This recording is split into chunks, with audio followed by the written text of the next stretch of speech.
नमस्कार दोस्तों, स्वागत है आपका प्रयागराज स्नेह चैनल पर। रामधारी गुप्ता खंड 2 से प्रतिलेखन संख्या 18 है। 100 शब्द प्रति मिनट की गति से बोला जाएगा। डिक्टेशन शुरू होगा 3 सेकंड में। Ready, start. महोदय, कुछ समय बाद जैसे ही समाचार पत्रों में बहुत से लोग काम करने लगे और प्रकाशन कार्य के लिए व्यवसाय यंत्रों की आवश्यकता पड़ी, इस कार्य ने उद्योग का रूप धारण किया। निःशुल्क प्रचार अथवा सेवा की भावना अब अव्यावहारिक जान पड़ी और प्रायः लुप्त हो गई।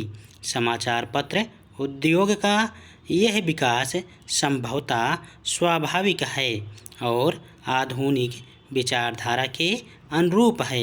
फिर भी यद्यपि पत्रों का प्रकाशन एक उद्योग के रूप में होता है, समाचार पत्र स्वउद्देश्य राष्ट्र की सेवा की भावना तथा नैतिक दायित्व से एकदम मुँह नहीं मोड़ सकते। यह भी स्वीकार करना होगा कि इस उद्योग की यथोचित उन्नति के लिए यह आवश्यक है कि दूसरे उद्योगों की भांति यह भी उन सभी साधनों से संपन्न हो जो अन्य उद्योगों ने यह तो प्राप्त कर लिए हैं या वे उनकी प्राप्ति के लिए प्रयत्नशील हैं। इसलिए यह सभी के हित में है कि समाचार पत्र उद्योग उन्नत हो और इसका आधार अधिक से अधिक ठोस हो। इधर कुछ वर्षों से हमारे देश के समाचार पत्रों में जागृति की लहर आई है।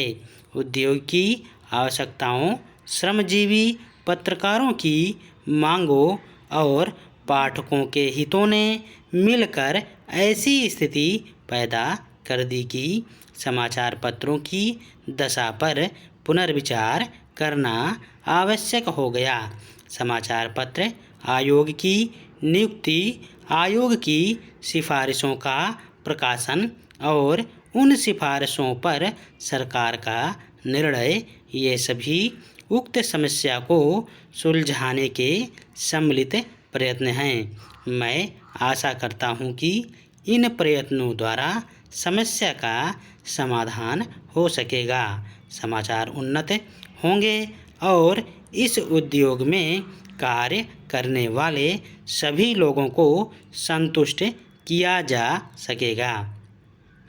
मैं जानता हूँ कि यह सब कहना सरल दिखाई देता है, किंतु व्यवहार में लाना बहुत कठिन होता है।